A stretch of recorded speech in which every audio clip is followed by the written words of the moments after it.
tears or nightmares to white parents whose worst fear was a child with dyed hair and who likes earrings. Like whatever they say has no bearing. It's so scary in a house that allows no swearing to see him walking around with his headphones blaring, alone in his own zone, cold and he don't care. He's a problem child, and what bothers him all comes out when he talks about his dad walking out. Cause he hates him so bad that he blocks him out.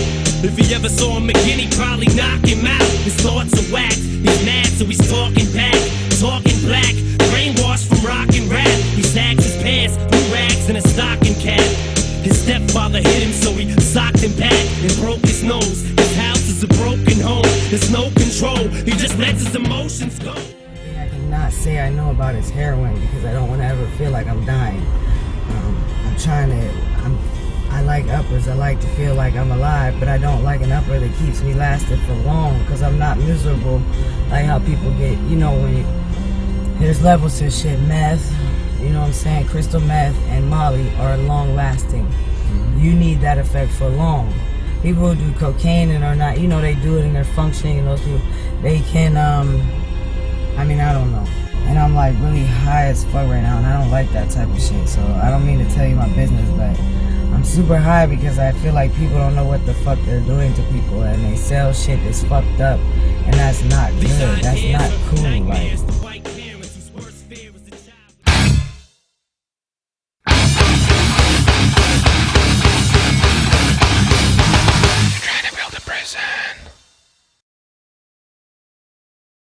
Can you hear me?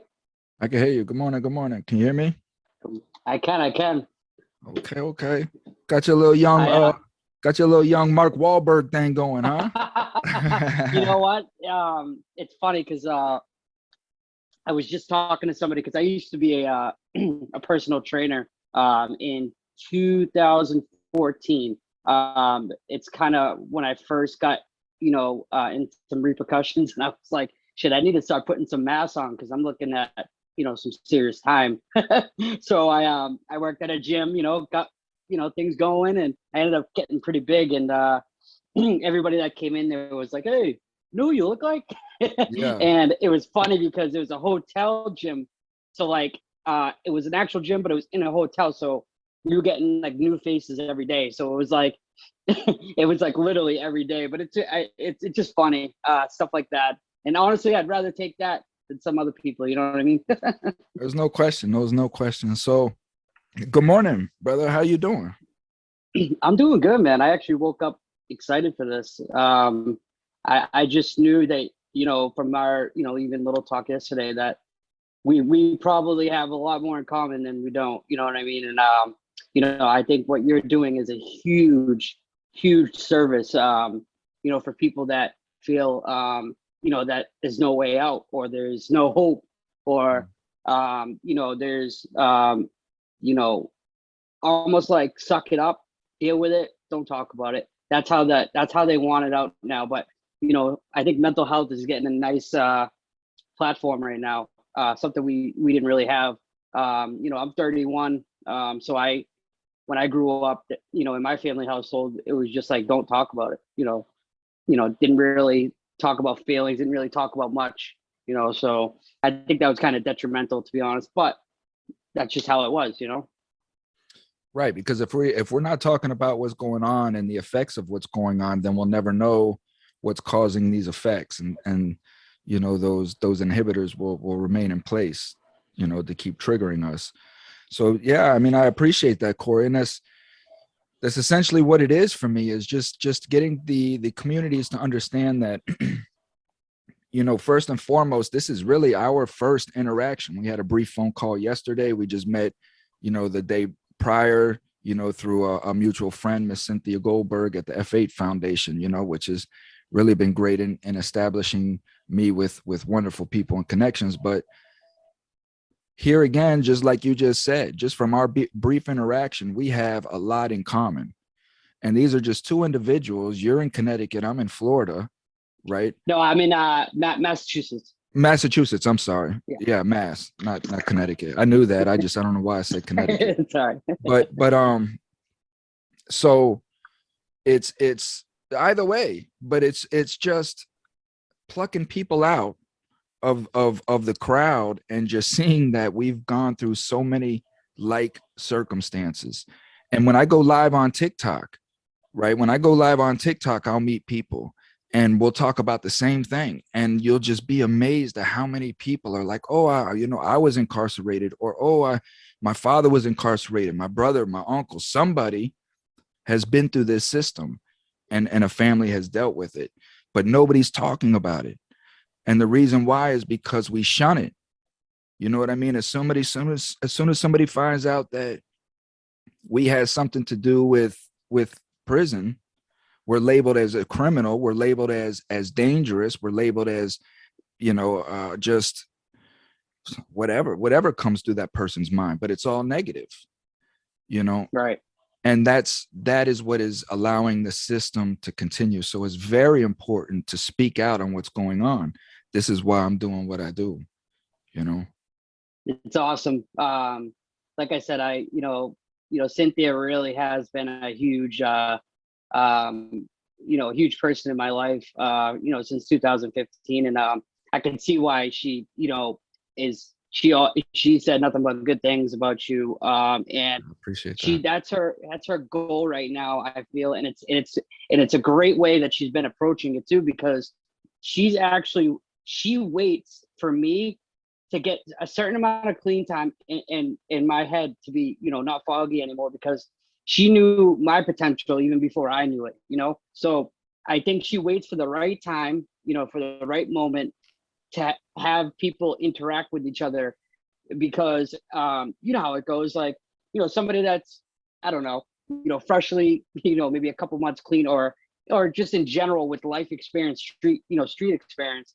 And it's harder to relate to somebody, not saying you can't, but she just waits for that perfect time. And I thought about that the other day. I'm like, I really feel like everything is just, I don't think it's a coincidence. I think everything happens for a reason.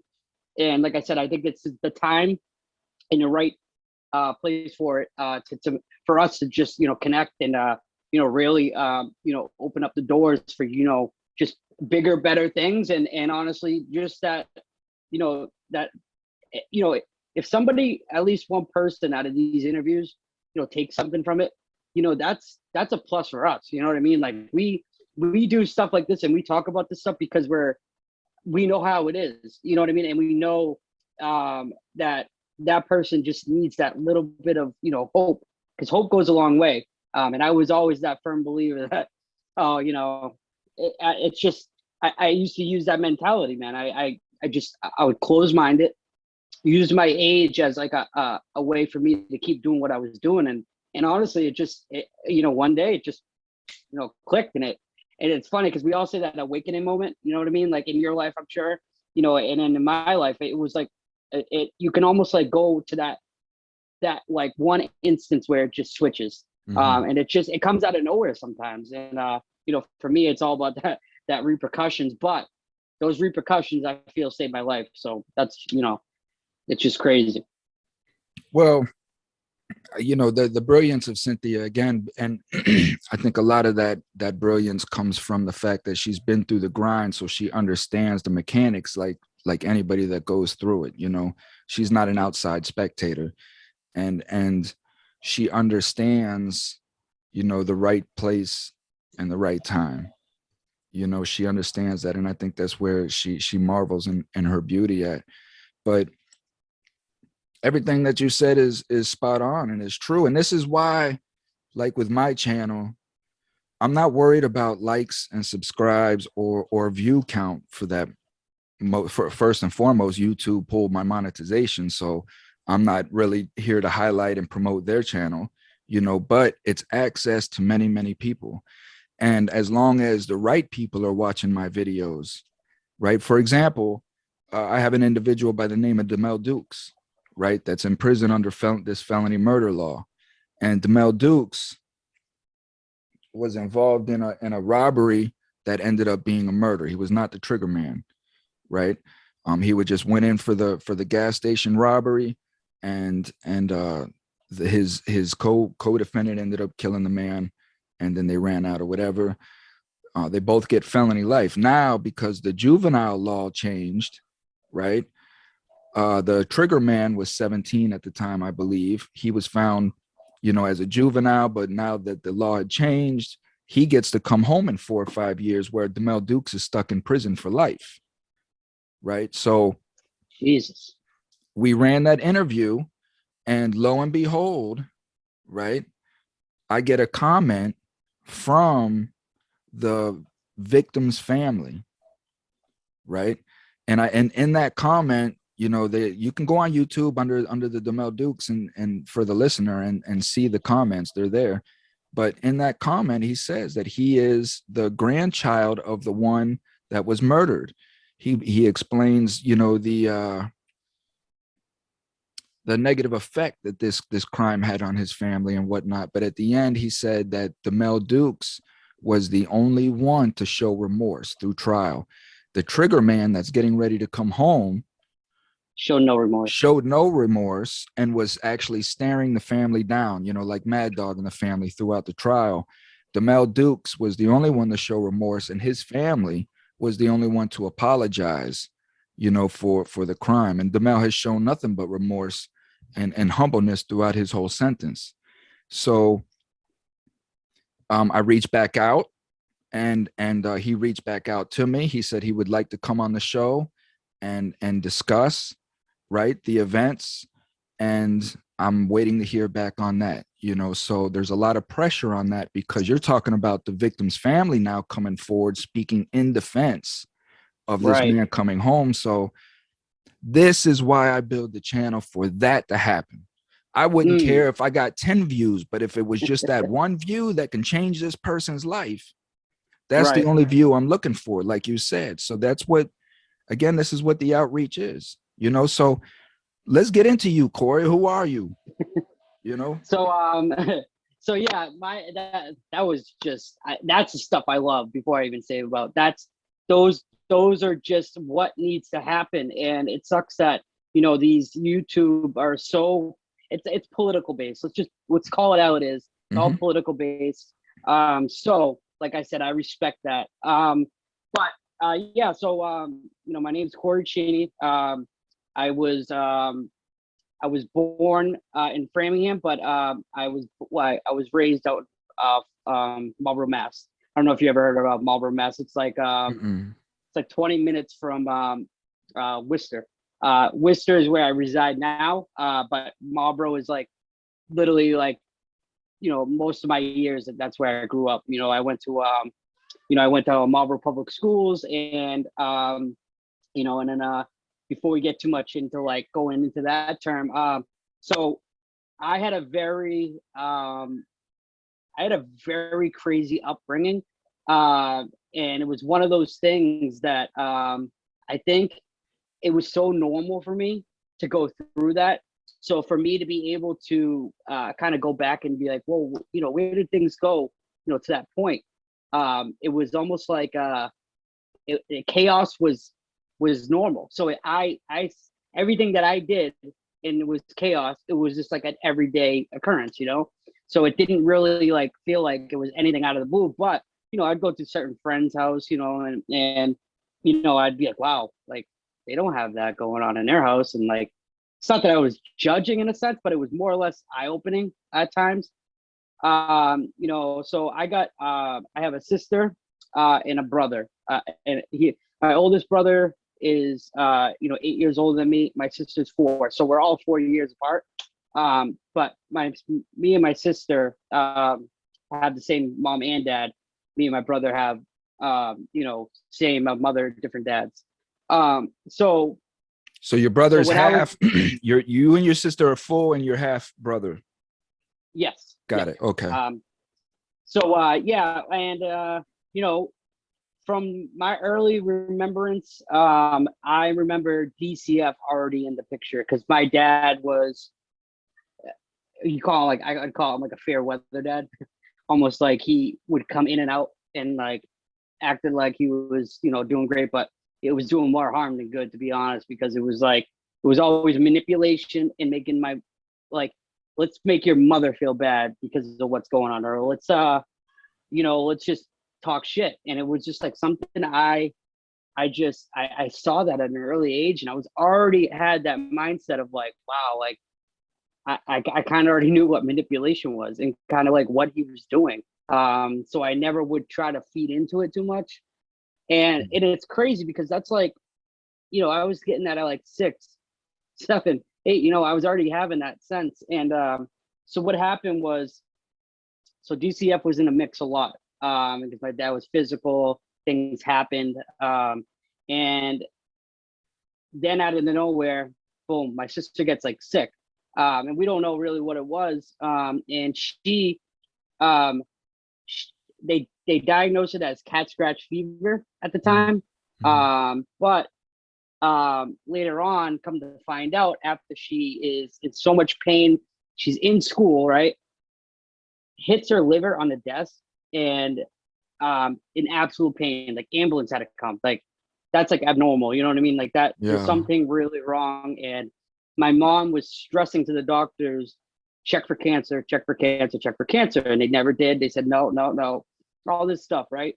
So my mom is now pleading with them, which is absurd, check for cancer. And lo and behold, she has stage 4 non-Hodgkin's lymphoma. She has 18 tumors on her liver.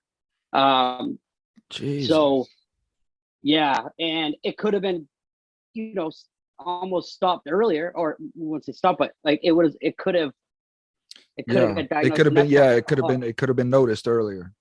Right. And it's like my mom, could have, was pleading with them. And it's just so crazy how like, that's just accountability, it's just like, anything that we'll talk about today is just like accountability, and so my sister's really sick, and now I'm only 8. So she's really young. She's only 12. So I don't, because the chaos and everything that was happening, like, I don't really know what's going on. Right. So I was a wild child. So like, I could run amok and just nothing would happen because of circumstances, like sadly, you know what I mean? Because there wasn't so much attention on me. Obviously there needed to be attention on my sister. Right. So that's kind of like where a lot of things would happen in my life, that kind of like, how we always try to go back, like where did things start going wrong, or where do you see where we're supposed things, to, what I mean?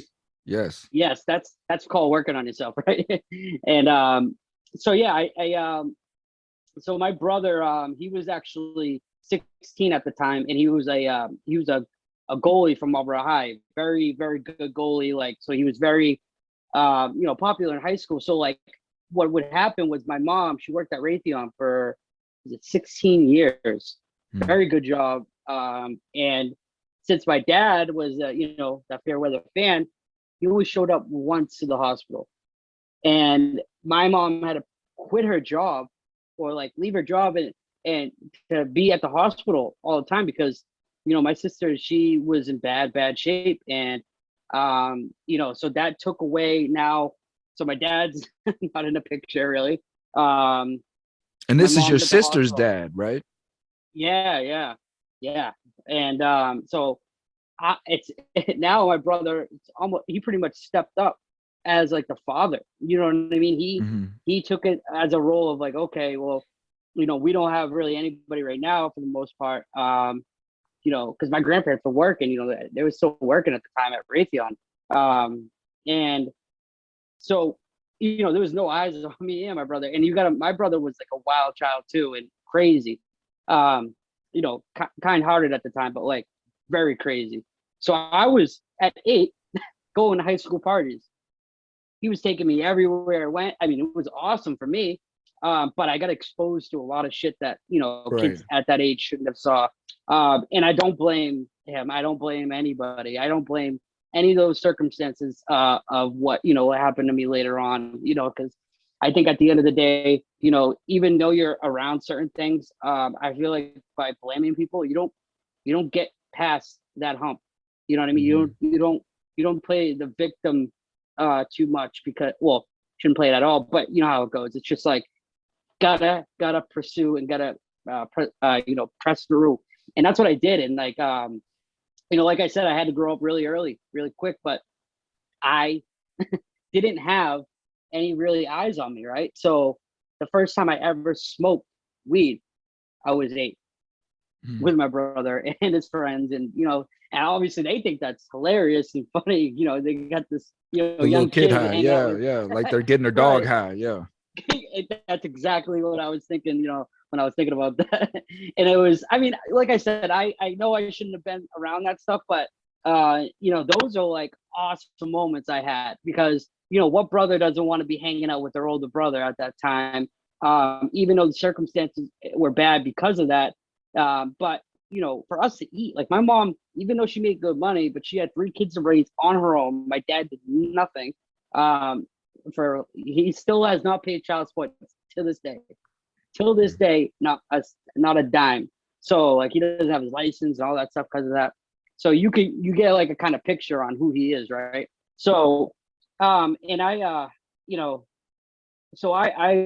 really took what my brother did as like, okay, this is what we need to do.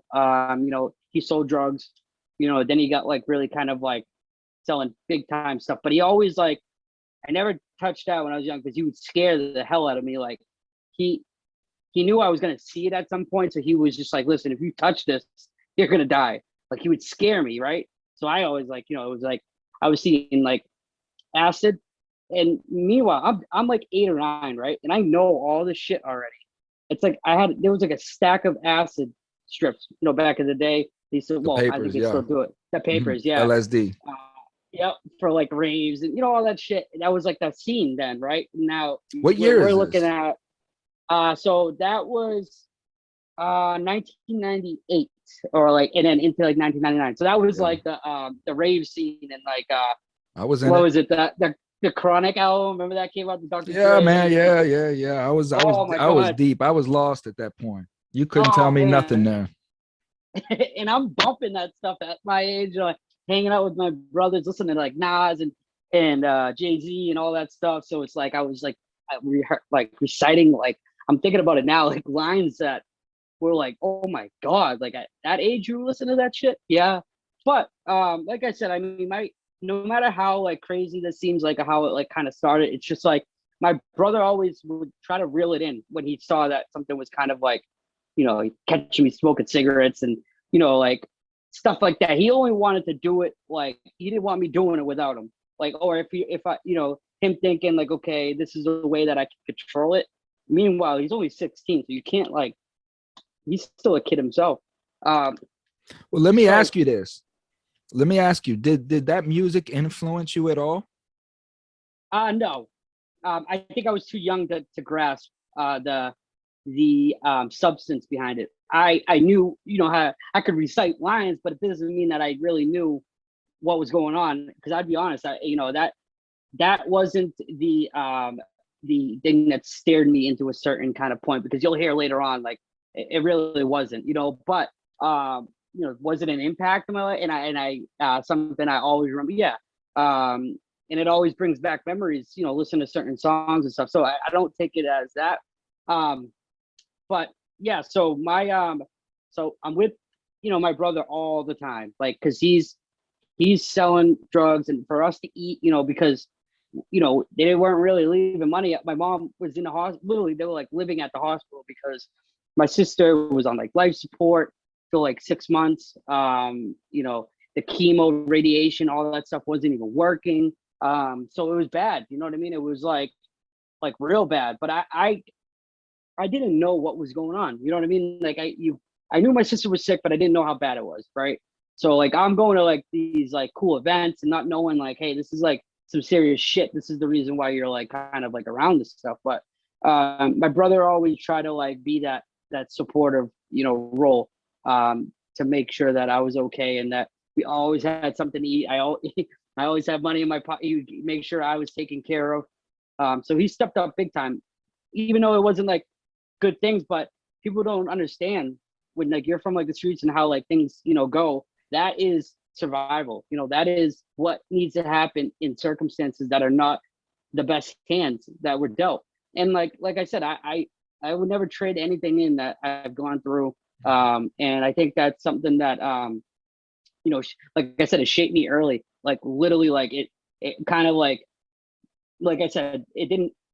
like those musics and those things didn't influence me, but it also those are where my roots are. You know what I mean? That's where I learned a lot of things. And like I said, his memories are like insane. And so what ends up happening is we're getting a little older. Like I said, my sister's still in the hospital. And so one day, we're going to the hospital. I guess, yeah, my mom called and said, told me and my brother, like, you guys got to get up to the hospital. So apparently what they were doing on the side was with like my grandmother, my grandfather, you know, the people that were like involved in our family. You know, they said, listen, we got to start picking out, you know, some burial plots and caskets and all that stuff, because it doesn't look like she's going to make it. So they just told me that part, but all the other things, they clearly, as an adult, they would be doing that stuff. I wouldn't be, but yeah, just stuff that you hear from the side and stuff like that, right? Yeah, exactly. Like you're catching little conversations here and tidbits, there. and you try to put it together, Yeah, and like I said, it's just like I knew something was bad, but I didn't know how bad, right? So fast forward a little bit. Now it's getting real, right? So now, like, you know, now the final rites, you know what I mean? When they come in and they, you know, they do the oil, they don't do it for everybody, but they do it for, you know, it's a religious and it's a very good way to get the whole family together to be in the same moment for the same thing. So I remember vividly, you know, being in the hospital and them putting the oil on our forehead, and, you know, everybody's saying, you know, prayers and goodbyes and all this, because we didn't know if like when it was going to happen, but it seemed like it was going to happen very soon. So when we were there, you know, we came back. Like I said, I was so young, so it's not like, you know, grief. I didn't know how to handle grief or anything in that sense. Like I didn't know what was going on really, right? So out of nowhere, right?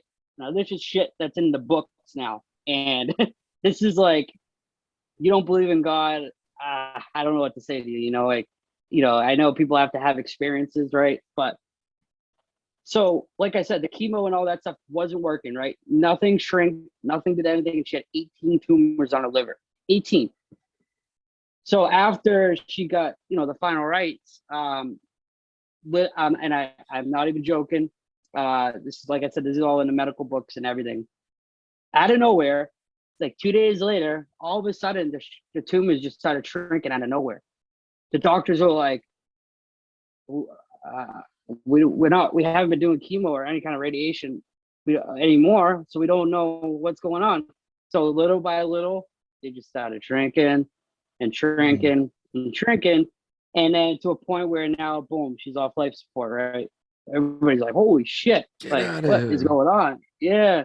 And then you know, little by little, she had to learn how to like walk, talk, like walk, you know, everything again. You know, she lost all her hair, everything, right? It was right. It makes you think, right? Like, holy shit, you know. And I always remember too, like my grandmother, right, prayed every single day. She said every single day she would pray for her. She did not miss one day. And I think that was a lot to do with, like, if you saw my grandmother, she is your definition of the grandmother of the year. Like, her name's Dottie. Like, how grandmother of a name can that be, right?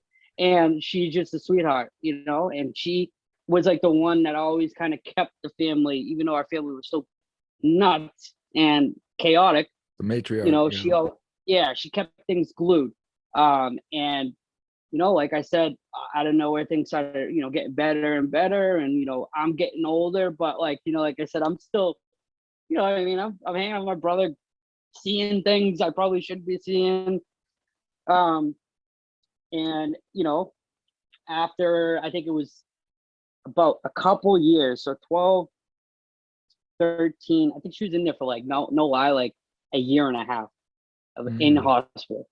And, so like I said, she's getting much better now, and now she's able to come home. Like, she's in remission, like that. She's the only one in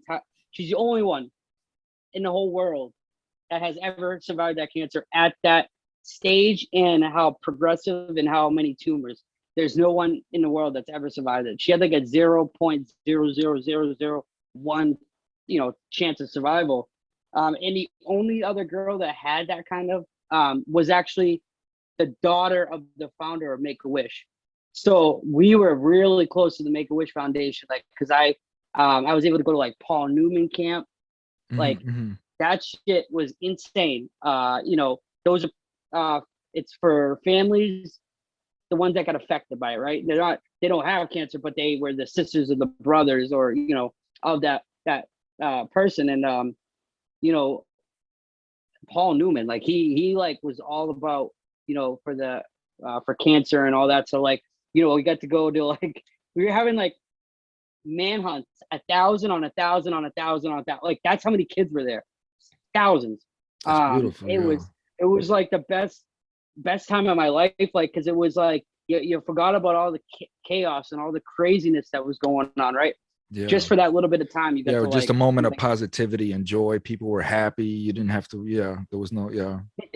There was no worries. Yeah, and it was always funny too to reflect there because like I find out like how much my growth is so much beyond other people just for what I was kind of around. Because these kids talked about this and like in my head I'm thinking like I'm already thinking about girls and shit and like all these things. It was just like I thinking back now, the growth level of how quick I did grow up was definitely an issue, but I made the best of it, you know what I mean? And I was like like I said, my brother was like, he ended up, like I said, him and his friends were they were tight knit, like they were all hockey players. That kind of bond with hockey guys, just like that really tight knit group, right? Mm-hmm. So this kid Preston, he didn't play hockey, but he was, around my, my friends and all that. I mean, my brother's friends, and like he seemed like he was like a second brother to me. His name was Preston McCauley, and so now we're setting up to go to Make-A-Wish because now my sister's better. So now we're going to go to, Florida for, for a week, all expenses paid, everything you can possibly think of. Our own, like, it was like, our own, like, I don't even know how to explain it, like a village just for us. Like we had our own like village. Yeah. And like, you got catered and it was the most amazing thing I've ever, been around. But what happened earlier, just before all that, stuff happens, my brother's, Preston was, like I said, very, very close to me. Like he loved baseball. I love baseball. My brother wasn't really a baseball guy, but so I was always able to play catch with him, and he was just an awesome guy, right? He actually, a year before that, took a hit on my brother's he had the acid. Mm-hmm. He actually took a hit at 16, did a full year for and he didn't say anything. It was my brother's stuff he was holding. So he took the rap for all of it, right? So he was like that was the guy, he was a really, really good guy. And like I said, him and my brother would, brawls, like they were always together. They always took care of each other.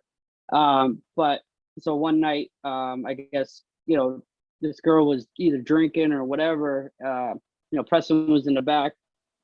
There was two other girls, and then the driver, and on the passenger side. I guess they were speeding around this, bend on a back road, and it was like an Explorer type. So how they're kind of like they're easy to flip. Yep. Driving like an idiot. So yeah, she was driving like an idiot. Lost control. It flipped the car, and Preston got ejected out the window, like a super. He didn't have a seatbelt on, so it was like a Superman effect. But it was like they were going like 50, 60 miles an hour. Like so, it projected him out, and then he hit a tree head on, like a head on to a tree at that speed. Collapsed, and then I guess they kind of all like crawled out, and they looked at him, and because he's the only one that got ejected. And he stood up and he was like, "What happened?" And then just collapsed. And then he died right there. So, that was devastation to our, So family. Preston hit the tree. Yeah. So like when he got ejected out the window. He got ejected and he flew into the tree, not the car. Right. And then he stood up and said what happened and then collapsed. But what was the damage that ultimately deceased him? That killed him. Well, they still don't know how he even got up because everything was shattered. It must have been of his adrenaline. Yeah. I guess like shit was like there was some organ that like split in half. Like it was like that's how hard the impact was, right? They don't, like I said, I don't even know how he even had the strength to get up. And you know, that shit was like insane because you know, I'm really young, right? And Preston's like a brother to me. And like I said, my mom was she meant well, she just didn't know how to parent all that well. So she at 2 a.m. comes walking in my room and just says, "Hey, Preston died." And I'm like, "What?" I'm thinking it's like a dream, right? So I don't know. And like I said, I'm only like 10 years old, 9, 10. And then she just leaves the room. And then I'm like, all right. Like now I'm like, can't go to bed. Do you see what I'm saying? Like, good mom just doesn't know how to, she just didn't really know how to parent. Like, I don't want to bash her because she is a good person. Well, yeah, it's just, you know, in these instances, like you say, the reflection, it's looking back and knowing that these people, my parents, your parents, our parents, you know, were just trying to survive. Like your mom probably had the pressures of the world on her in the moment. She's got bills. She's got all this shit. Now she's got to deal with your best friend. She don't know. She don't have time for this stuff. You know what I mean? And it's just, listen, your best friend is just got killed and went back to figuring out bills or who, whatever, you know, and as us as adults, you know, now that helped me with my grieving and my blame as what we said earlier, because it allowed me to process and step out of me blaming and saying, well, before I blame this, let me just look at life from their shoes. How were they making decisions? What kind of pressures were they under making these decisions? You know, because now I'm at their age where they had me at. And I'm sitting there asking myself, in my current condition, would I be able to raise a child accurately and wholesome? There's no way. You know what I mean? There's no way. So that helped me a lot with blaming them, was just understanding that they did the best that they could with the shit that they had going on, you know? Perfectly put, just like that, you know, and it took me a long time to really get that grasp. It wasn't like I was blaming, to be honest. Like I said, I took accountability kind of early. Did I have some reservations on shit? Yeah. But, you know, that was perfect. I pretty much can't say it any better than that. Cause, you know, I try to reflect and say, damn, like at her age, dealing with that, you know, the guy that she was with, you know, isn't doing shit, isn't shit. And like, you know, dealing with her daughter almost dying. Now, not only all that shit, but she had to step up. We had like I'm not even kidding, because like we got very blessed when it came to like foundations and like people, you know, donate. Like we got taken care of because how devastating this whole thing was and how like impactful it was to, you know, all of us. And you know, people did us right, like, and as like a community, they stepped up huge, and I can never fully thank them enough. Like I said, I didn't have the grasp to even know how to do that, but thinking back now, like shit, you know, people did some good stuff. Like my mom had to we had a hospital room literally like in her room, right? Like, so her trying to go to school, but you know, that's when the cameras first came out, and it was like the evolution of like everything, right? Of like at that time, just think of like where technology was at. And right. So she, you know, is trying to do the best she can, and she had to know how to like administer certain stuff. Like I said, my sister was on like, this is when I had to like remember back when I first heard about fentanyl coming around, and that she was getting the strips, the things back in the day, and not even knowing, like, you know, now not even knowing what the hell that was. But that's how sick she was and how much in pain she was. And like I said, she had like, you know, the braces for a while, how to like walk again, and it was bad, like real bad. But my mom stepped up and learned so much shit as like almost like a nurse. She turned into like a nurse, And like I still always tell her to this day, I'm like, man, I wish you took on like, or even went, and I know it's a lot. You gotta go to schooling for a lot. My mom's, great mom, but she academic wise, she wouldn't have been able to handle that. But like learning that kind of stuff and helping her daughter, like that was like amazing. Now thinking about it, like I don't know how she did it. I don't know how she got through it. Like I said, there was some really that's what women times. do, man. That's what women do. Women find a way to get it done, man. They do. They just step up, and she became like the mother and the father. But I already, you know what I mean? Like my brother was always that intimidator, because he's a lot bigger than me. He's like I said, I'm only like 5'5", not that big, but my brother is like 5'10", because we had different dads. So I always tell him that. I'm like, you lucked out on the height side, buddy. But so he was like the enforcer. You know what I mean? Like if I didn't want to take medicine or something stupid, you'd be like, oh, I'm gonna tell Steve. So like I'm not trying to do that. Like that was like the deterrence, because I'm telling you, and I think because I didn't fully go off the rails, like when we talk later, but you have to, having that male presence in a home is crucial. I cannot stress that enough of how important a male role model for kids' development, especially boys growing up, of having that male role model to really guide you. And granted, I got that, but in a different form. So think like I had like a father brother, which is so weird.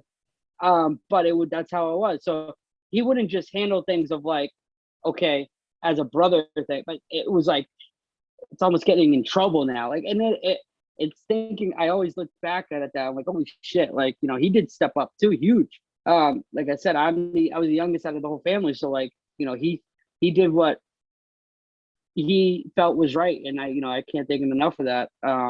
And these are the issues though too, is because now you have a young man that should be worrying about getting his life in place, getting his career started, and what he's going to do with his life. He's placed in the responsibility of a fatherhood, you know what I mean? Right. And has no idea how to even be that. So these are the circumstances. These are the domino effects. So continue. What's crazy about that too is like, because obviously there's so much you can't.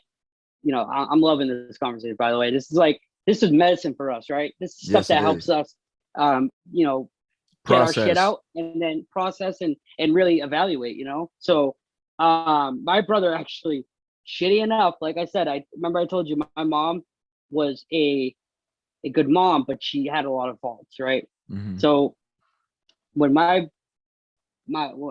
father, right? So he was in my life until 5. Like he was in there sporadically, but he was in my life till 5. My mom lied, and so did he, about who the real father was. So my dad wasn't his dad, but he thought it was his dad. Right? So, and my dad was very abusive. So your brother didn't know he was a half brother? No, not at the time. Not when he was really young. No. And you want to know what's crazy is, and these are things that I have a hard time forgiving, not as like a way of like not moving forward, but a way of being like, those are lessons that I would never do, ever. And I'm not here to like I told you, I'm not here to blast anybody. This is what happened. Just about understanding. Right. And this is going to help other people, like really just being able to grasp those tough talks that we were never able to do. And like, the fact that he didn't know who his real father was until he was 16. That's fucked up, beyond fucked up. And that really fucked with him bad. But was he calling your dad his dad? He was under the impression that this was his father. Yeah. Yep. Because his father, that he actually has, like I said, there's so many like weird things that happened later on. So how did he find out? So I think it slipped up in a conversation, and my brother found out. Like it was like an accidental. Always comes out, man. The truth always comes out. And my grandparents, I guess, were trying to say like, you need to tell him. You need to tell him. But they felt like it wasn't their place. But I'm always saying like, damn, like shit, I would have said something. You know what I mean? Like I get it. It's easier said than done, right? But it's also one thing that shouldn't have happened, right? Because my father was a piece of shit. Like he used to beat on him, all that stuff. So like he always used to probably feel like fuck, like why is my dad doing this only to me? Like why does he treat me like this? You know, that because he thought about that shit. You know, hearing that later kind of fucked with like me, like damn, like, you know, I wouldn't wish that on anybody. And like you know, and then one thing that I can always say that I'll never forgive was my mom, when she was like 7 months, about 7 months pregnant with me, and my dad used to come home whenever he felt like it, would disappear at days, and my mom just held us, it just was a mom, you know what I mean? Like she said whatever, like it would just handle her shit. But you know, he put her out in a blizzard, a full blizzard, pretty much, you know, with the clothes she had on, made her sit outside, and had my sister sit at the top of the steps and not let her in until he said so. And my mom's like pounding on the door. I could have got killed. Like she could have got killed. I could have got killed. And just to think of like a male, a man doing that shit to a female. And that's one thing that always drove me is I will not put my hands on a female. I will never. You just don't do that shit, especially if you're married and you got a kid with them like that. And like I said, I ended up finding that stuff out like later, but that stuff was starting to pop around as I got older. So you could see why I didn't want him really around, right? I knew he was my father, but like he wasn't my father, right? So, and it was just so messed up. And to bring this conversation back where it was leading was, remember we said we were going to Make-A-Wish. I was going there, and the support of the community and all that. And what was crazy was going to the Make-A-Wish Foundation to Florida, and Preston died like 2 days before. So he couldn't even go to the funeral. So think of how devastating that was, you know, and we didn't get to go and, you know, process all that shit. And like, and these are what I'm kind of tying in of like how like my brother, what he dealt with, you know, at a young age, but stepped up as like, you know, a father figure. But you could see how chaotic shit was, right? Like shit was just like all over the place, you know, crazy things happening, right? You know, my sister surviving the craziest cancer. She was like on TV. This is like a TV thing they had on her. And like I said, now my brother's trying to deal with the grief of his best friend because they were going to go to the military together. That was their plan. So yeah, like you said, how my brother, you know, was taking care of me, but he was trying to get his future together, but he wasn't good in school. Like all the girls did his homework because they knew like what was going on with my brothers, you know, with our family. My sister at that time was still in the hospital, so teachers gave him a pass, right? Yeah. So he got, it kind of fucked him up a little bit because like he now, took advantage of that shit. He took advantage, but then it also, now he doesn't spell. It hindered him, right? Yep. Yeah, hindered him, but very, very good with his hands. He owns his own business now. Like I said, we'll get into all these, that like where that ends up going, but yeah, like I said, dealing with that grief and what's crazy is if I could bring even like a spiritual aspect to this stuff, right? Tying it back in to when Preston died and when we came back, right? After that trip, which was great, but it was still weird because my brother just wasn't, he was there, but he wasn't there. You know what I mean? And I remember when I was younger, like when that happened, I ended up moving upstairs, right? To the room up there. Yeah. And I swear to God, I was getting like these knocks on my door and I'm like going and opening, you know, no one there. So I'm like, not really thinking too much of it, right? Because I don't know any, like what's about to happen, right? Yeah, hold on. Like you're gonna, this is insane and I'll document it. So, you know, all of a sudden I'm like, me and my brother are feeling like somebody was like coming and sitting at the edge of the bed. And well, you saw it kind of like the crease would go down. We're like, what the fuck? Right? And at the time we didn't really, like, I told you that shit happened with my sister, right? So you would think I would have more of a believing of the spiritual, but I'm still young. Like, I don't know. I have to see it, feel it, touch it to believe it, right? So then all of a sudden shit was getting like even crazier, right? And my brother was like I don't know what's going on. But I think that Preston's still around. I think he hasn't moved on yet because he died tragically, right? Like they say, like that when a soul dies, about I think Joe Rogan said they did this like measurement thing where they put somebody died, right, and then they weighed them right after they died, and they were it was like 3 point something ounces less every time a person. So no matter how big, small they were, that amount was always lower. So they're thinking that's energy that leaves the body, because we all have energy, like proven.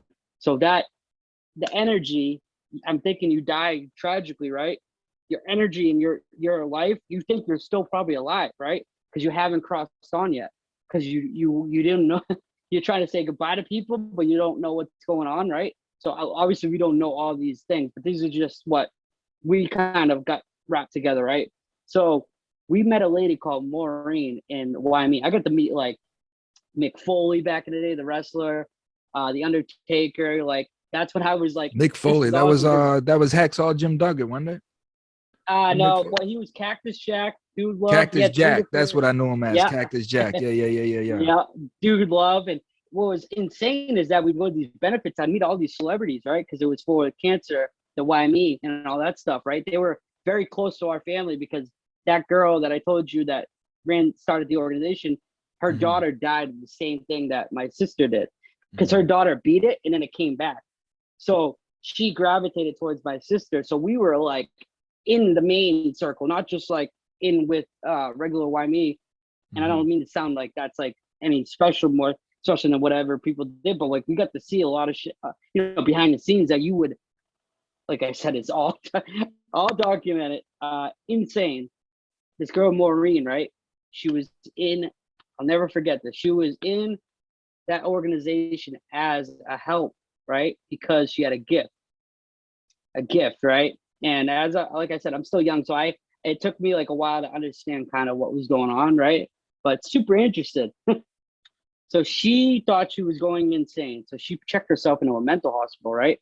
And they were like, nothing's wrong with you. You have like, I'm gonna refer you to somebody, and it was a priest.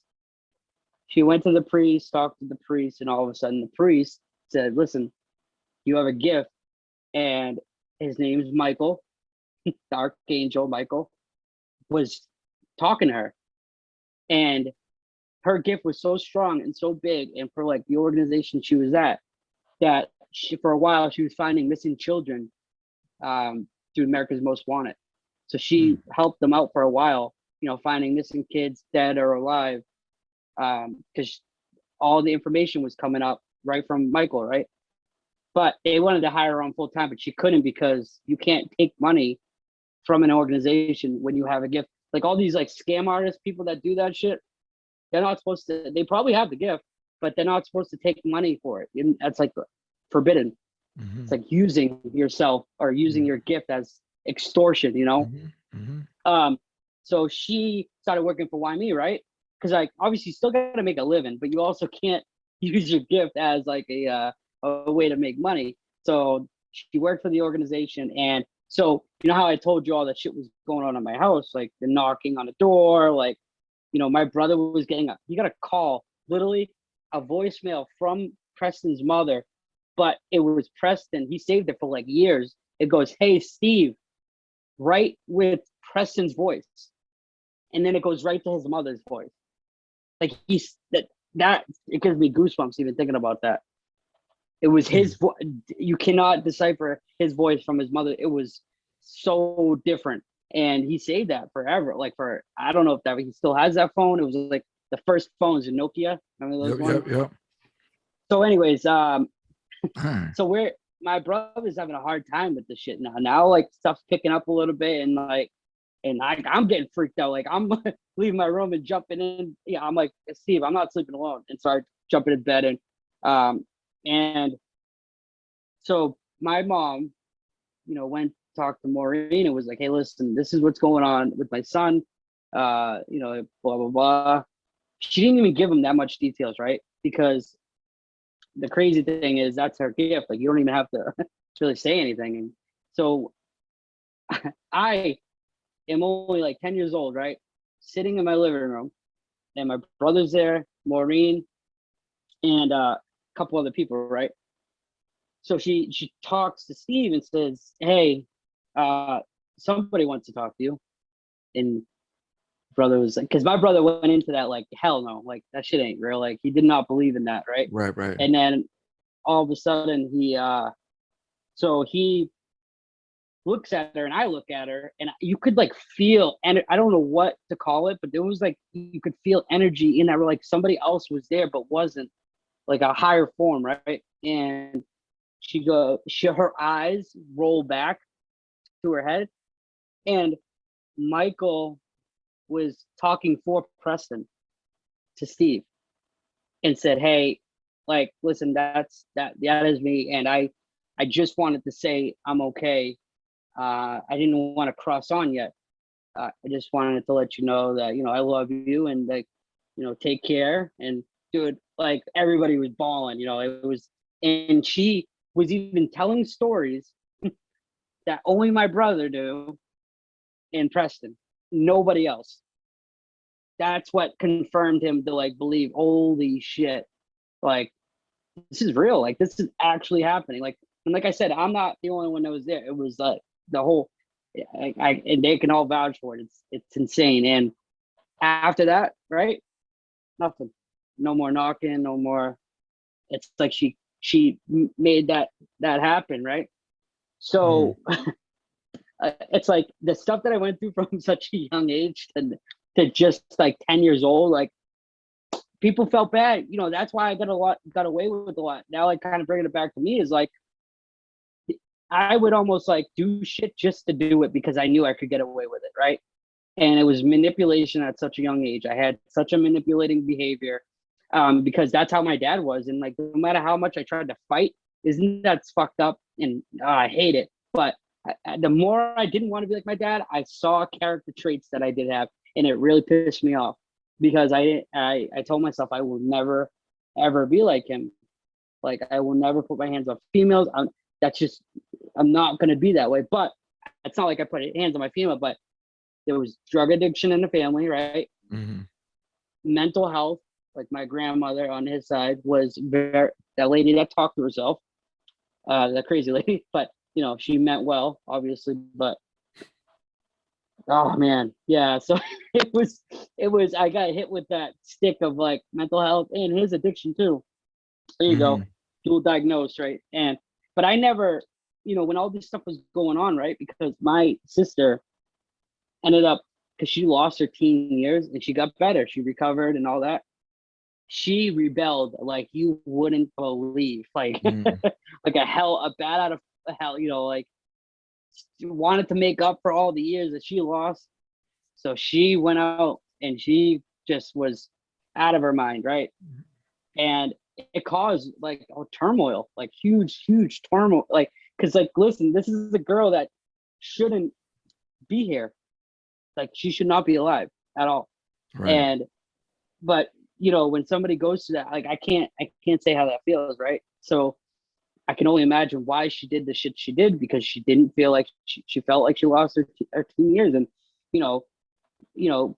running away, doing whatever she wanted to do, to a point where now I think my mom has so much on her plate, dealing with bills or whatever. Now things are bad, because she lost all that. She lost Raytheon, and she was making like $35 an hour back in the day.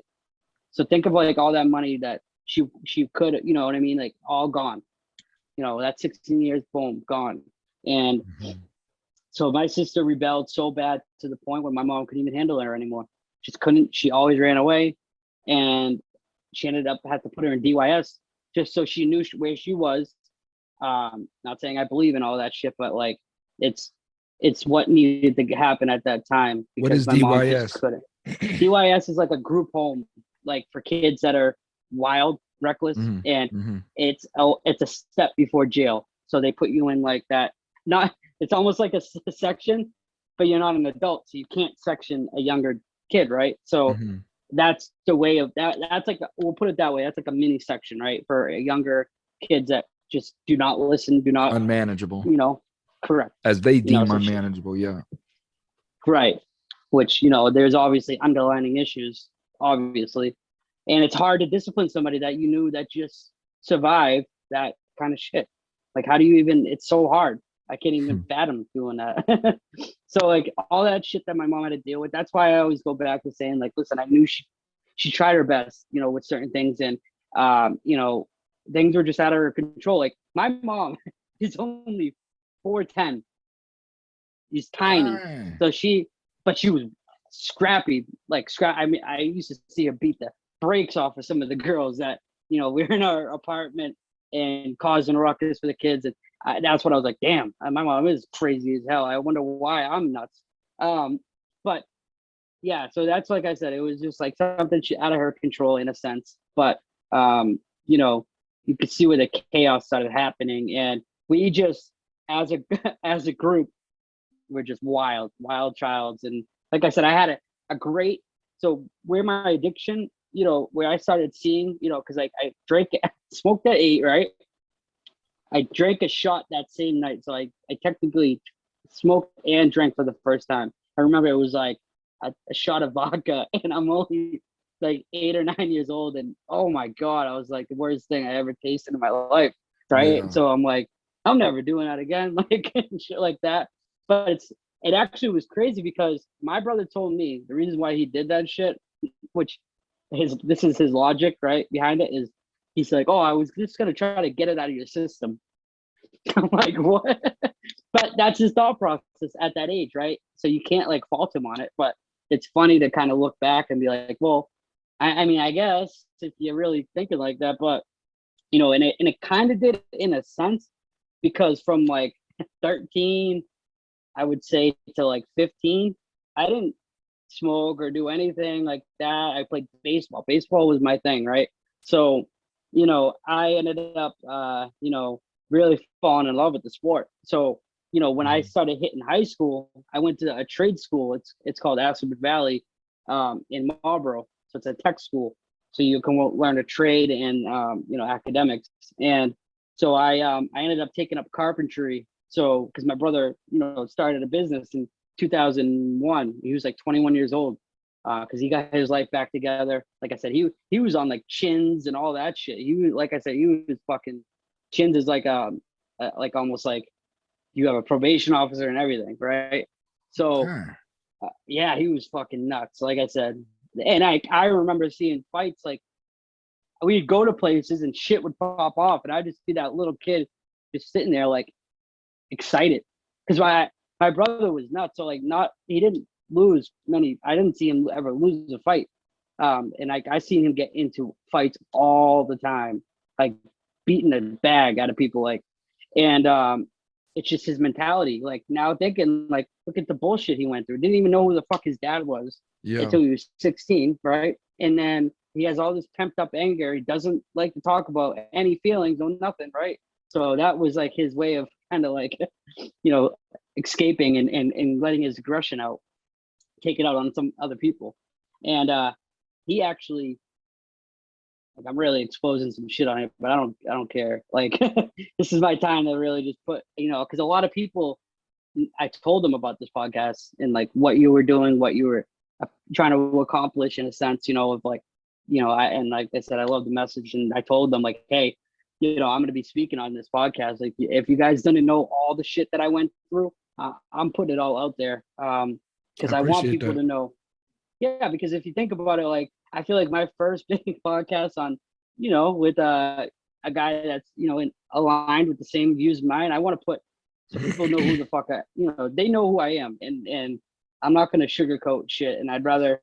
Well, history has to be told. History has to be told, and it has to be told accurately, because this is for documentative purposes, because how I'll summarize all of this in the end will just wrap up again, just things that goes on in every community, damn near almost every household, Right.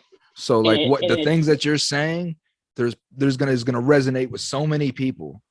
You know what I mean? Yeah. Yep.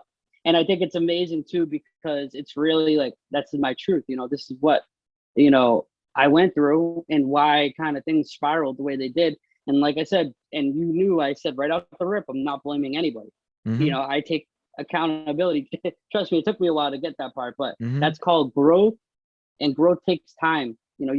Most times addiction in itself takes, 1, 2, 3, 4. You never know. And it's the whole point is if you mess up, you have to get back to it, because if you don't, that's where you're not guaranteed another day in life, because look at our statistics are not on our side right now, for what's going on.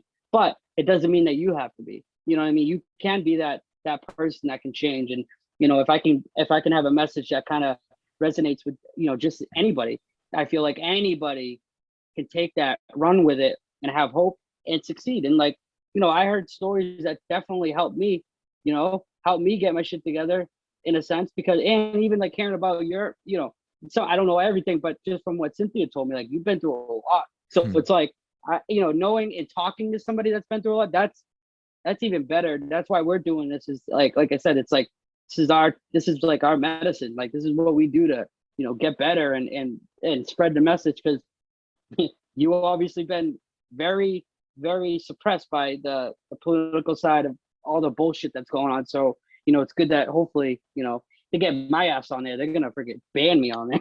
Yeah. I don't hold back. And like I said, so kind of going back to that, with my brother and my sister and like where we were at as a family unit, it was very chaotic. So my sister never graduates, high school, which is sad, and we were all trying to like I was very good at school. Well, I wouldn't say I was very good in school. From when I was young, I was that type that didn't have to study and I could still get manageable grades. And I in high school, once it got to that point, like I was like a pretty good athlete, in alphabet. I did my work, didn't really have to study, and I got to mess around. Teachers didn't know how to really handle that. You know what I mean? Because what do you discipline him? He's getting good grades. Right. What? And he's an athlete. Like, what do we do? Like, right. You can't, like, they try to discipline me. I didn't listen. Like, I was very rebellious, but yeah, they couldn't figure out how to challenge you. No. And my nephew, right? Actually, even the break on that, my sister was never supposed to have kids because of chemo, radiation, all that stuff. You're not supposed to have them. So just another miracle shit happened. She has 5 kids. 5 kids. Yeah. And actually one of them, Thomas, is like who I kind of was. And I can see where he's just turned 15, right? 6'4", like 2 something. The monster already. He didn't get his dad gene from our side. And he just turned what? From 15. 15? Yeah, he's huge. Good God. Yeah.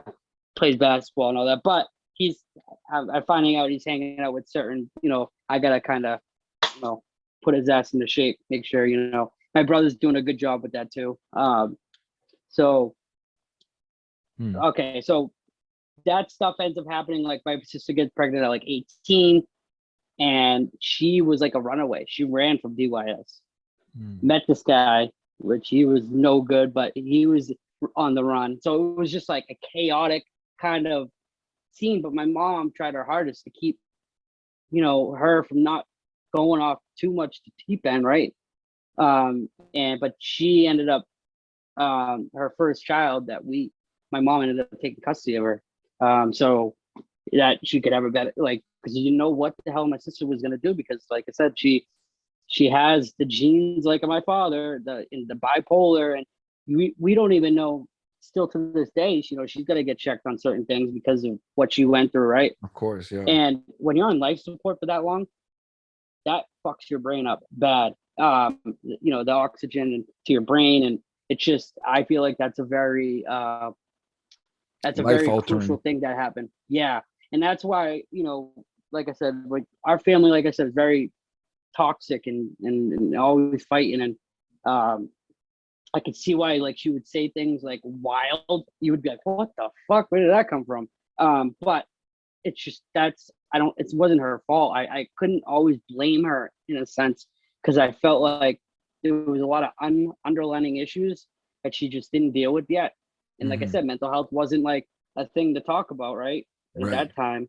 And nobody really discussed it. And they tried to do counseling. I literally went in there and didn't say a word. The lady was like, I don't even know what to do. So like they kind of tried to do what they could because of like what happened, you know, in our family. So now it comes to high school. You know, now it's like I have all this freedom now. I kind of like my mom's got custody of my sister's kid, right? I'm still in high school. I'm only 15.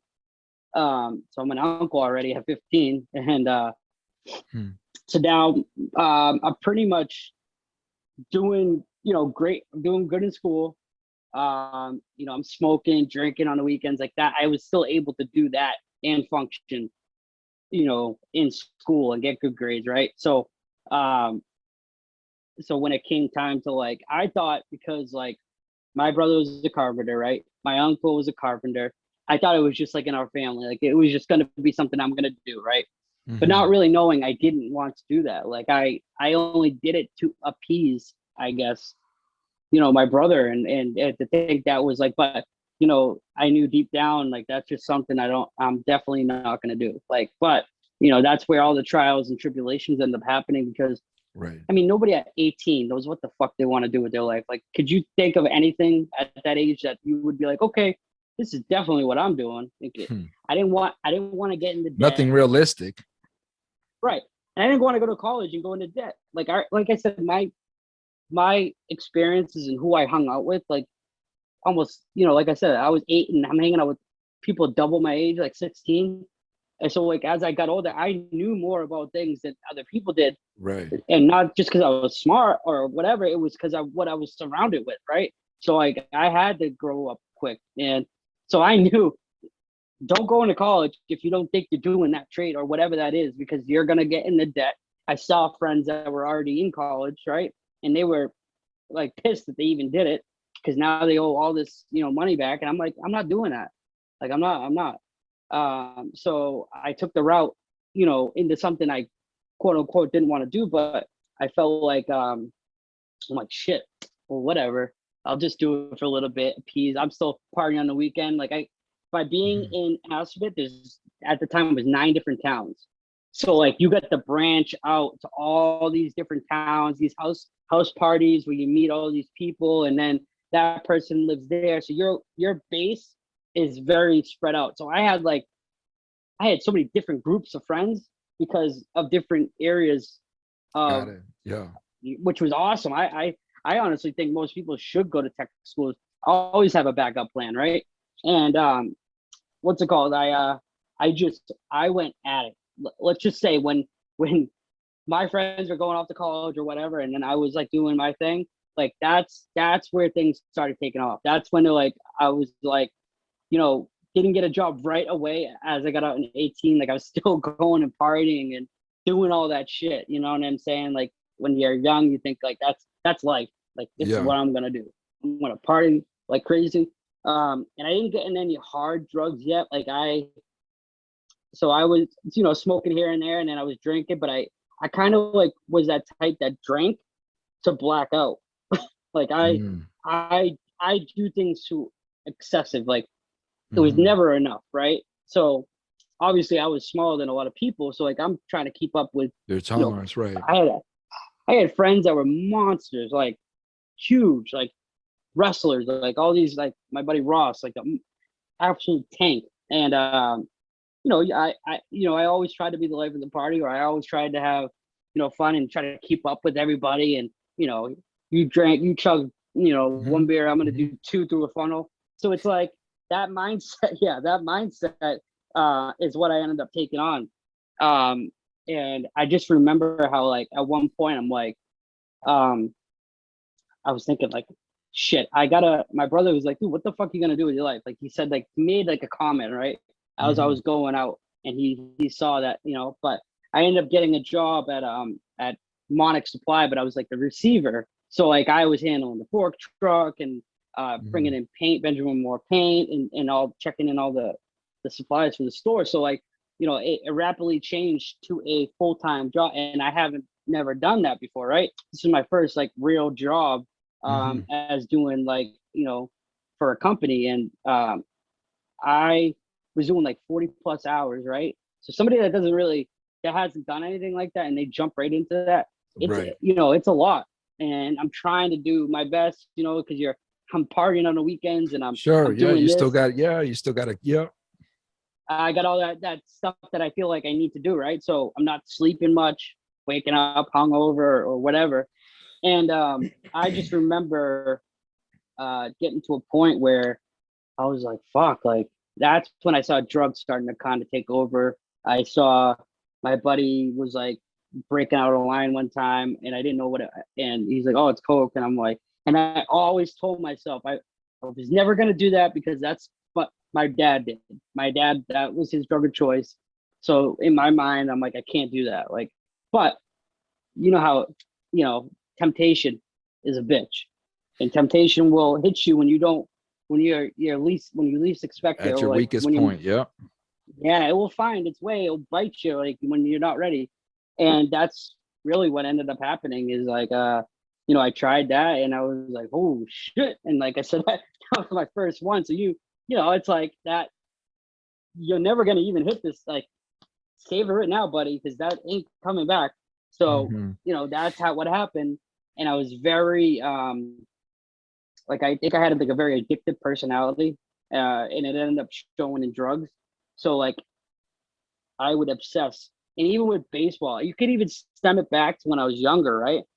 Like if I went like 2 for 4, I was pissed because I'm like, well, why didn't I go like 2, 3 for 4, 4 for 4? Like, you know, I was very critical of myself at a young age and I was very competitive, like super competitive, like where it's bad. And so when that kind of happens, it really shifts you to a point of like, obsession, right? And how obsession can turn, you know, really bad. And that's what ended up happening is just like I had all these groups of friends, so there was always something going on, right?